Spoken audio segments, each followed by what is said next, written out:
Muchas gracias, Santi. Creo que esto es más común de lo que uno cree. Sí. Ser hipocondríaco, ser hipocondríaca. ¿Qué es esto de que te comenten de una enfermedad y ya automáticamente uno empieza a sentir síntomas, ¿no? ¿Es más común? Lo hablamos con Vanessa Elías, psicóloga. ¿Cómo estás, Vane? Hola Majo, hola chicos, ¿cómo Hola, están? Vane. Buen Hola, día. Vane, muchas Hola, gracias Vane. por estar. Muy bien. ¿Puede ser que sea más común de lo que uno cree? ¿Ser hipocondríaco, Sí, hipocondríaca?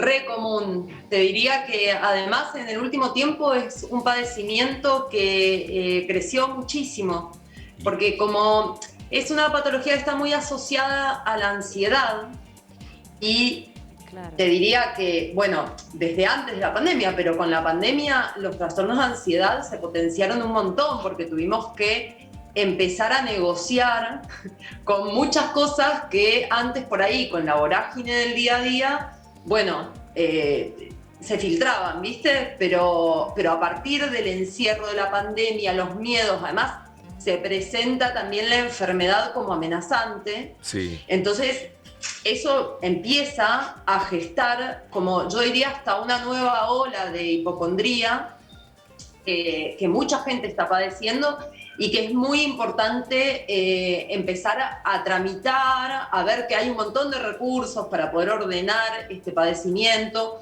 porque la verdad es que las personas que están padeciendo hipocondría la pasan súper mal.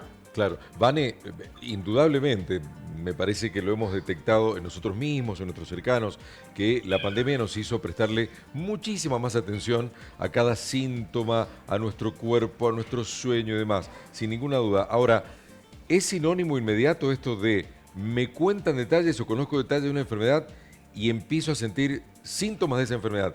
¿Es traducible directamente en ser hipocondríaco o hipocondríaca? No, a ver, para poder pensar en la hipocondría y tenemos que pensar que puede ser o un síntoma, una característica de alguna otra patología, Ajá. ¿sí? O puede ser un trastorno en sí mismo. Entonces, yo siempre digo, siempre que me invitan y charlamos, digo lo mismo, que es muy importante hacer una consulta a una profesional, un profesional, para poder saber realmente frente a qué estamos. Ahora bien, la característica fundamental de la hipocondría es que se manifiesta como un gran miedo o ansiedad a padecer una enfermedad grave. Ajá. ¿Y qué pasa? La persona interpreta subjetivamente uno o más síntomas que pueden estar asociados a esa enfermedad. Por ejemplo, les voy a dar un ejemplo cotidiano, ¿no? Que nos podemos encontrar. Sí. Por ejemplo, se me acelera el corazón, me falta el aire, me estoy infartando, tengo problemas cardíacos, ¿no? Entonces digo, ¿qué suele pasar? Esto es algo bastante común, que últimamente también escuchamos mucho, después podemos tocar en otro momento, que son los ataques de pánico, ¿sí? Que para mí es como la manifestación más visible en los últimos años de lo que puede llegar a ser un trastorno hipocondríaco. No necesariamente una persona que padece ataques de pánico es hipocondríaca, pero sí puede ser uno de los modos en los que se manifiesta, ¿sí? Okay. A ver, la hipocondría va a cambiar de enfermedad, ¿sí? Va a padecer muchas enfermedades, va a tener miedo a sufrir de muchas enfermedades. Y lo importante es que la persona va al médico porque tiene un par de síntomas. Entonces, por ejemplo, va a la guardia, le dicen no tenés nada, esto es emocional. Bueno, Sí.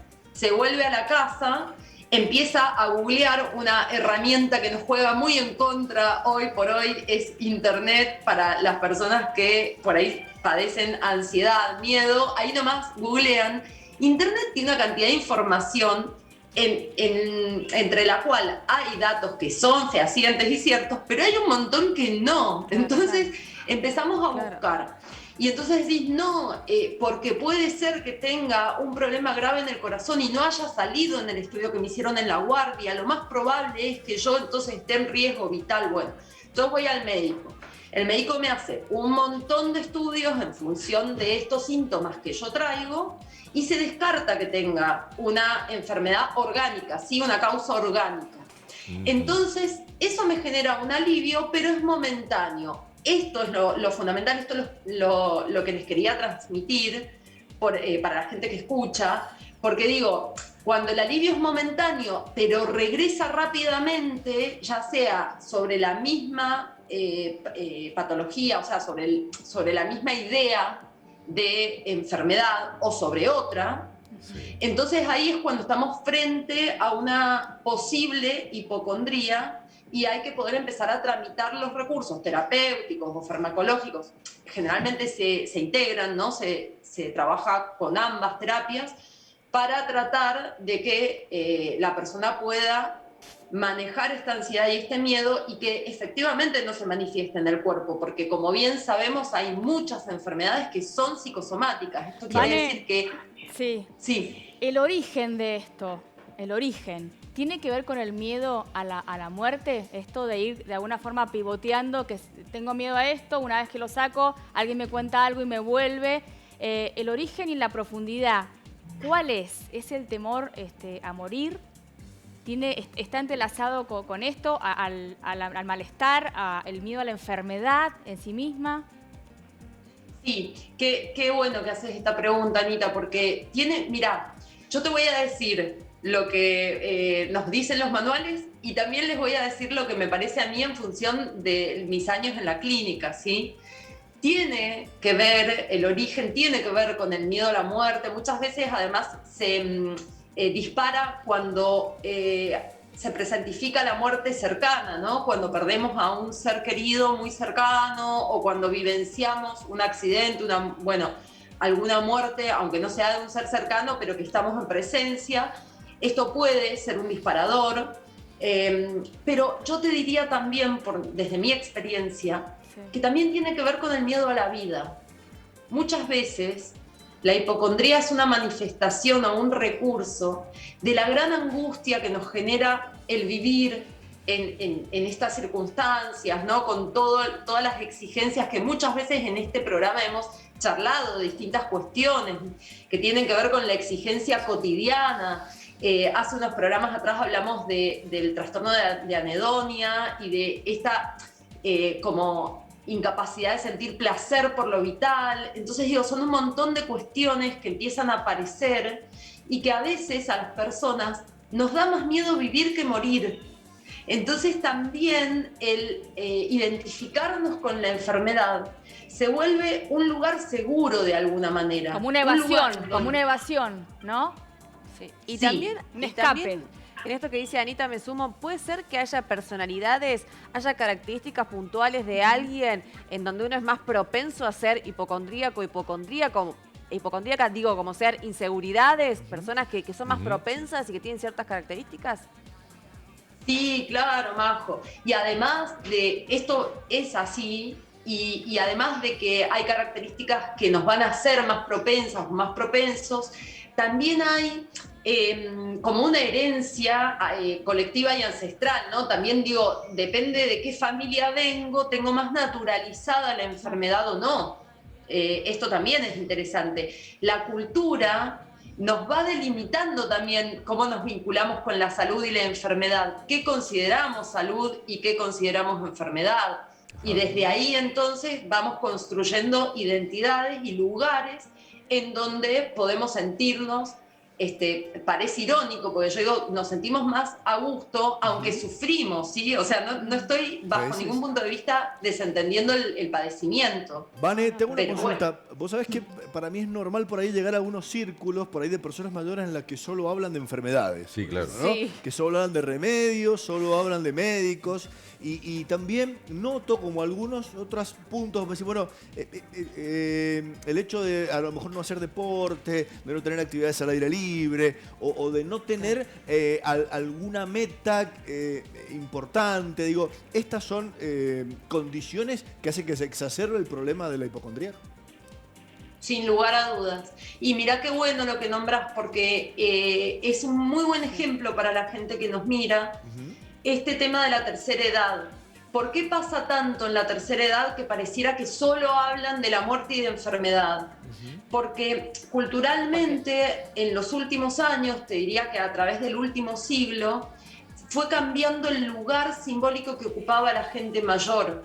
anteriormente era un lugar de sabiduría, de respeto, se iba a consultar a las personas de la tercera edad, ¿sí?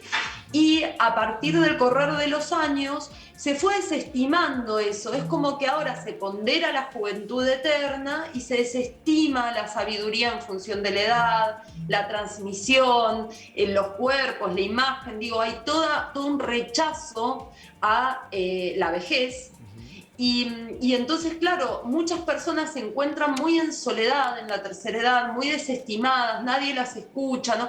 Entonces encuentran que la única manera también de existir, por eso decía, ¿no? Esta cuestión que a veces es el miedo a la vida. Sí. Bueno, esta vida se me hace tan abrumadora, me desborda tanto, que entonces la manera de existir es justamente hablar de esto, de los padeceres que tengo físicos y de la cercanía con la muerte.